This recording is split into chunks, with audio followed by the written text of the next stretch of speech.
আসসালামু আলাইকুম বন্ধুরা, আশা করি সবাই সুস্থ আছেন। বন্ধুরা, স্ক্রিনে বর্তমানে আপনারা যে গ্যাস ক্ষেত্রটির দৃশ্য দেখছেন, এটার নাম হলো সাউথ পার্স গ্যাস ফিল্ড।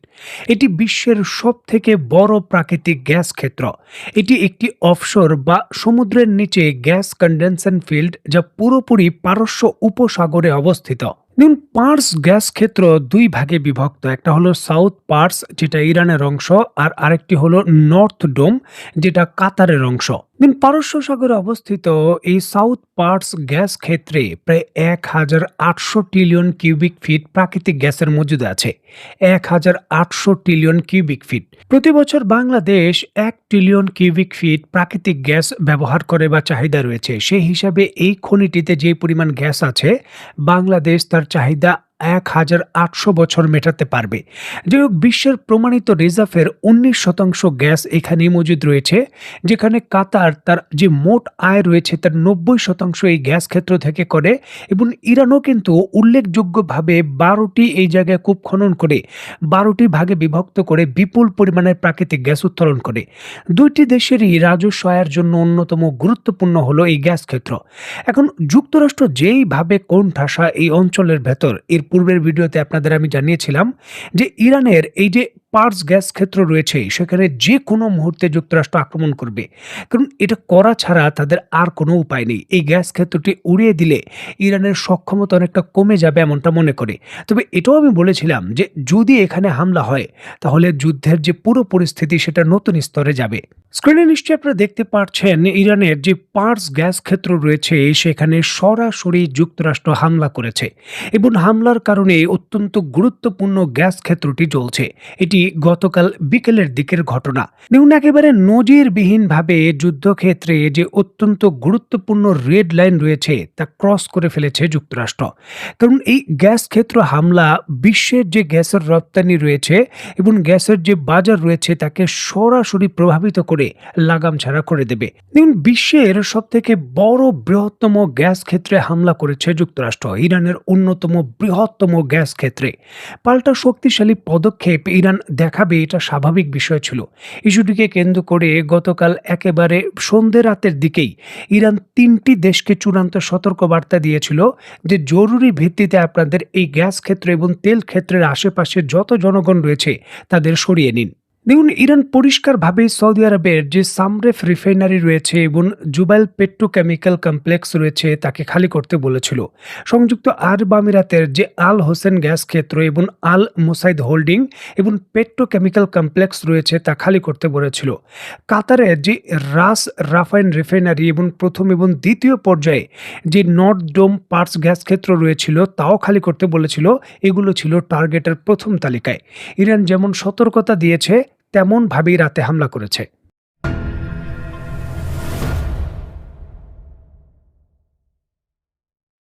দেখুন, গত 2 সপ্তাহের বেশি সময়ের যুদ্ধে উপসাগরীয় দেশের বিরুদ্ধে ইরান যত হামলা করেছে, গতকালের হামলার সঙ্গে তার তুলনা হয় না।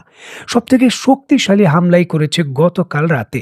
স্ক্রিনে নিশ্চয়ই আপনারা দেখতে পাচ্ছেন, সৌদি আরবের অন্যতম বৃহত্তম আরামকোর যে তেল ক্ষেত্র রয়েছে, সেই তেল ক্ষেত্রে ইরান কী ধরনের শক্তিশালী মিসাইল দিয়ে আক্রমণ করেছে এবং তার অবস্থা কী। দেখুন, মধ্যপ্রাচ্যের সংবাদ মাধ্যমগুলো নিশ্চিত করছে যুক্তরাষ্ট্রের মোটামুটি পুরোপুরি নিয়ন্ত্রণে থাকা বা অর্ধেক মালিকানায় থাকা সৌদি আরবের ভেতর যে ইস্টার্ন প্রভিন্সের ভেতর অনেকগুলো তেল ক্ষেত্র আছে, যেমন সামরেফ রিফাইনারি এবং জুবিল পেট্রো কমপ্লেক্স, সেখানেই কিন্তু হামলা হয়েছে। তার দৃশ্য আপনারা দেখতে পাচ্ছেন। এখন বলার আর বিশ্লেষণের প্রয়োজন নেই যে তেল ক্ষেত্রের অবস্থা কি।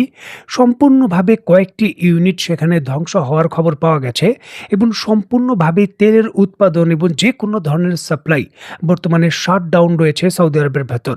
আর এটি আরামকর জন্য অত্যন্ত বড় একটি ধাক্কা। দেখুন, হামলা হয়েছে সংযুক্ত আরব আমিরাতের যে আল হোসেন গ্যাস ফিল্ড রয়েছে সেখানে। এছাড়াও অন্যান্য পেট্রোকেমিক্যাল সাইটেও হামলার হুমকি ছিল, তবে সেই হামলা এখনো হয়নি। ধারাবাহিকভাবে আজকে হতে পারে। হামলার অন্যতম বড় টার্গেট ছিল কাতার, সেখানেও কিন্তু শক্তিশালী হামলার খবর পাওয়া গেছে। দেখুন, কাতারের ভেতর যেই রাস লাফান শিল্প এলাকা রয়েছে এবং এলএনজি সুবিধা রয়েছে, যার মাধ্যমে ইউরোপ এবং পৃথিবীর বিভিন্ন দেশে এমনকি বাংলাদেশেও এলএনজি রপ্তানি করা হয়, সেখানে বড় ধরনের হামলার খবর পাওয়া গেছে। যদিও ক্ষয়ক্ষতি বা হতাহত হয়নি, কারণ এর পূর্বেই ইরান সতর্ক করে দিয়েছিল এখান থেকে নাগরিকদের সরিয়ে নিন। তবে অবকাঠামোগত এই সকল পরিষেবার যে সকল ফ্যাসিলিটি রয়েছে তা মারাত্মকভাবে ক্ষতিগ্রস্ত এবং উৎপাদন কন্টিনিউ রাখার কোনো প্রশ্নই ওঠে না। উপরন্তু এর ক্ষয়ক্ষতি যে পরিমাণ হয়েছে তা নতুন করে রিপ্লেস করে বা মেরামত করে দ্রুত উৎপাদনে তারা যেতে পারবে কিনা তা নিয়েও কিন্তু সন্দেহ রয়েছে।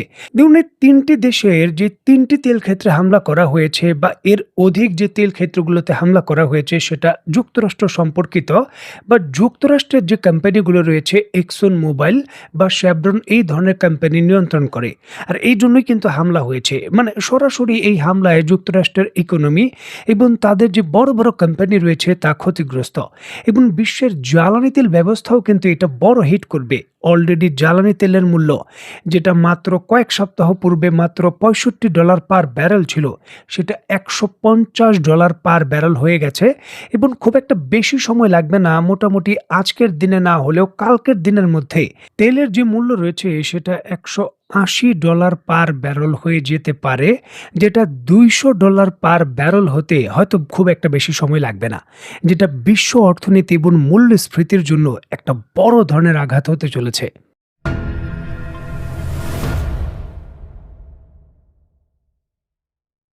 দেখুন, এই যে ইরানের গ্যাস ক্ষেত্রে হামলার প্রতিবাদে ইরান পাল্টা হামলা হিসাবে কাতারের যে এলএনজি টার্মিনাল রয়েছে, এলএনজি সাপ্লাই রয়েছে সেখানে হামলা করলো, বা সংযুক্ত আরব আমিরাত বা সৌদি আরবের যে সকল ফ্যাসিলিটি রয়েছে সেখানে হামলা করলো, এর বড় ধরনের ইম্প্যাক্ট পড়তে চলেছে ইউরোপের ভেতর। দেখুন, রাশিয়ার সঙ্গে যুদ্ধকালীন পরিস্থিতির জটিলতার কারণে ইউরোপের দেশগুলো পাইপলাইনে রাশিয়া থেকে গ্যাস আমদানি করে না।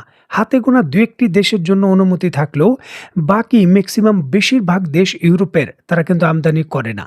নরওয়ে এবং কাতারের জ্বালানি ব্যবস্থার উপর তারা ব্যাপক ভিত্তিতে নির্ভরশীল।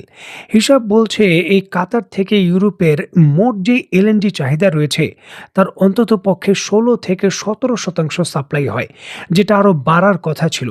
এখন নতুন করে এলএনজি ফ্যাসিলিটিতে এই হামলা সেই সাপ্লাই সম্পূর্ণভাবে বন্ধ করে দেবে এবং এটাও নিশ্চিত করে যে দীর্ঘমেয়াদী সাপ্লাই হবে না, কারণ এটা মেরামত করে দ্রুত আবার সে আগের অবস্থানে ফিরে যাওয়াও কঠিন। আর এতে করে ইউরোপে ব্যাপক ভিত্তিতে জ্বালানি তেল, বিশেষ করে গ্যাসের দাম কিন্তু অনেক বেড়ে যাবে। এর পূর্বেই 50% বেড়ে গিয়েছিল, বর্তমানে সেটা 70 থেকে 80% গ্যাসের দাম বৃদ্ধি পাবে। আর এটি সরাসরি ইউরোপের মতো ঠান্ডার যে দেশ রয়েছে যারা ব্যাপক ভিত্তিতে গ্যাস ব্যবহার করে সেটা ঘরকে গরম রাখার জন্য বা বিভিন্ন শিল্প কারখানায় সেটা হিট করতে চলেছে। দেখুন, এটাও যুক্তরাষ্ট্রের জন্য একটা কৌশলের মতো। যুক্তরাষ্ট্র অনেকবারই কিন্তু ইউরোপের দেশগুলোকে অনুরোধ করেছিল যে আপনারা ইরানের বিরুদ্ধে যুদ্ধে যোগ দিন, তবে ইউরোপ রাজি হয়নি, কারণ যে জ্বালানি তেল আমদানির বিষয়টা রয়েছে ইউরোপের মধ্যপ্রাচ্য থেকে কম, যার জন্য হরমুজ প্রণালী বন্ধ থাকলেও ইউরোপের জ্বালানি তেলের উপর বড় প্রভাব ফেলেনি। তবে গ্যাসের যে সাপ্লাই রয়েছে সেখানে কিন্তু বড় ধরনের জটিলতা ছিল।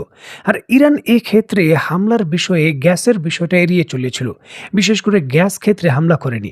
এখন যুক্তরাষ্ট্র ইরানের গ্যাস ক্ষেত্রে হামলা করার পর পাল্টাভাবে ইরানকে বাধ্য করেছে গ্যাস ক্ষেত্রে হামলার জন্য, যেটা হয়েছে মোটামুটি এখন ইউরোপও কিন্তু জ্বালানি সংকটে ভুগবে।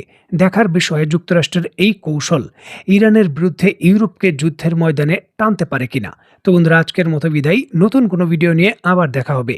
সেই পর্যন্ত সবাই ভালো থাকবেন, সুস্থ থাকবেন এবং বাংলাদেশকে ভালোবাসবেন। আল্লাহ হাফেজ।